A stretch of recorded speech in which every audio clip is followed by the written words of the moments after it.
শোনো বোনেরা, বিয়ের পর যখন শ্বশুরবাড়িতে যেয়ে দেখবা শ্বশুরবাড়ির সবাই তোমাকে অপমান করছে, তোমাকে ছোট করে কথা বলছে, কিন্তু তোমার প্রাণের প্রিয় স্বামী একদম চুপ, তোমার পক্ষে কোনোই কথা বলতেছে না, তাহলে শোনো, এত দুঃখী হওয়ার কিছু নাই, ডিপ্রেশনে যাওয়ারও কিছু নাই।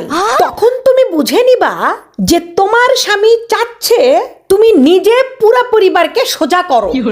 সে চুপ থেকে এটাই প্রমাণ করতে চাচ্ছে যে তুমি লড়তে শেখো।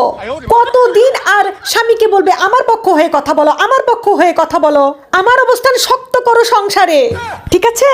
সে চায় যে তুমি তোমার লড়াই নিজে কমপ্লিট করো, নিজের অধিকার নিজে বুঝে নাও। বুঝতে পেরেছো? শুধু শুধু আমরা সবাই স্বামীদেরকে ভুল বুঝি। শ্বশুর বাড়িতে যখন কেউ এরকম অপমান অপদস্থ করবে, সমস্যা ঝামেলা করবে, স্বামী চুপ থাকা মানেই স্বামী তোমার পক্ষে।